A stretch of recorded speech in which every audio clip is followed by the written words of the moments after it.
Hey there folks, today we're going to be showing you how to replace your front brake pads and rotors on all 10th generation Honda Civics. That goes 2016 to 2021. So we have the wheel off already, and you're going to turn your wheel as you see like this so you can easily access all your bolts at the back. So we're going to get you situated and get a better angle with the camera. All right, so first we're going to take off these two caliper bolts right here.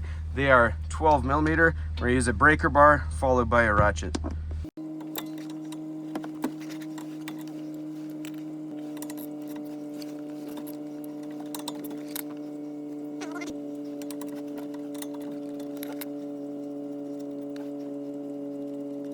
All right, next we're going to take a hanger, or you can use a bungee cord. We're going to hang it from the strut. I'll show you later just off camera. So now we can take off the caliper, use a flat blade screwdriver or a panel popper tool. So if we see the strut right there, that's where it's hanging from. All right, next we want to remove these two caliper mounting bracket bolts. That requires a 17 millimeter.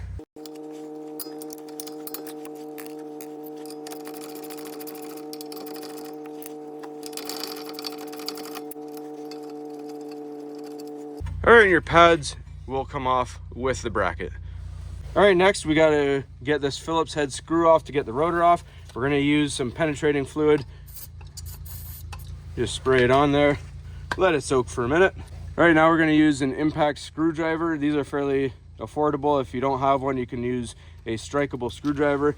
You're going to put the Phillips head end in there, and then you hit it with a hammer and twist.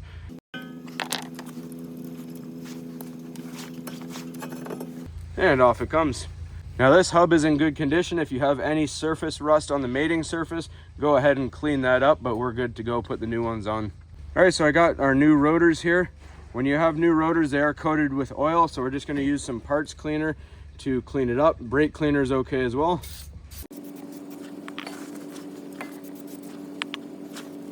Make sure you also have clean hands and no grease on your hands.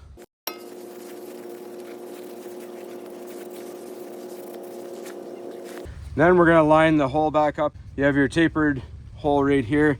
That goes aligned with the hole in the hub where our screw is from. We screw that back on, and we're going to give it 1 or 2 taps with the hammer. All right, so now we need to focus on the mounting bracket here.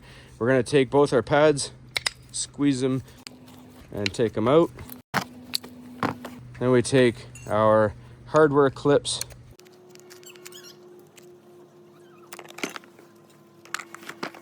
All right, so now we're going to clean up all the mating surfaces with a wire wheel or a wire brush.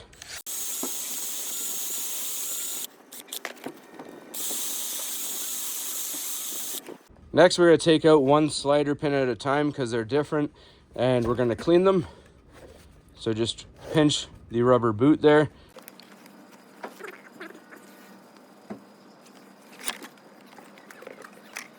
Then we take some brake lubricant, just a thin layer.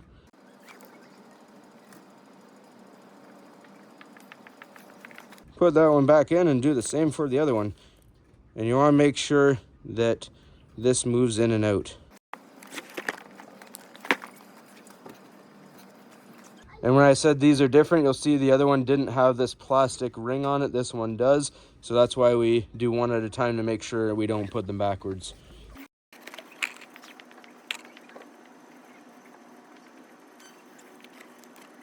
Next, we put our hardware clips on. We're going to try and center them as best as we can to prevent any rubbing on the rotor.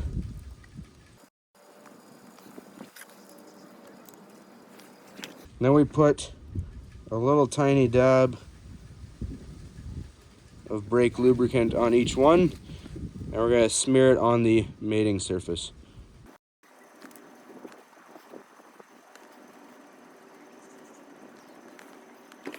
Next, we put our new pads in. You'll notice one has this tab. It's a squealer bar to tell you when your brakes are low. That goes towards the back where the slider pins are.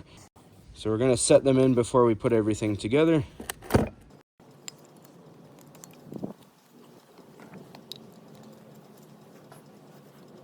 So just like that, and it's ready to go back on the vehicle. All right, so we gently put this over top again, line up the holes for the steering knuckle. Every bolt we do on a vehicle, no matter what vehicle, always start by hand so you don't strip anything. These bolts get torqued down to 80 foot-pounds of torque.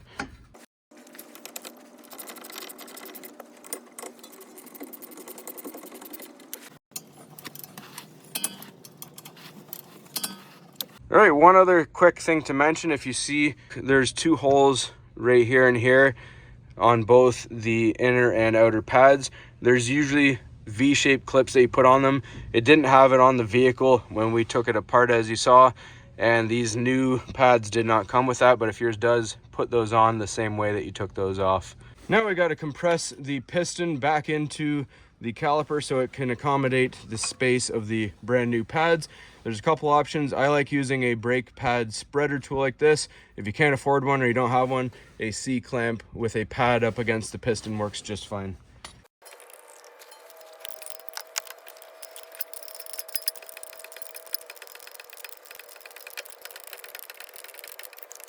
Once it bottoms out, we're going to remove the tool, and you do want the piston all the way back. All right, now we take the caliper and we slide it over the pads, and again line up your caliper bolts here, and these get tightened down to 22 foot-pounds.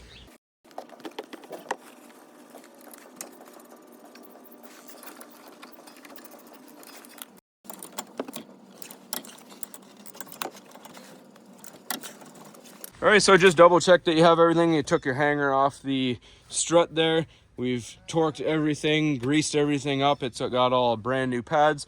The first time that you do press the brakes, it may go to the floor. Don't be worried, give it a few pumps, and that piston will come up and firm up against there. So other than that, that's all there is to it. Just get your wheel back on, torque the lug nuts to 94 foot-pounds of torque, and you're good to go. Thanks for watching, everybody. Please don't forget to like and subscribe.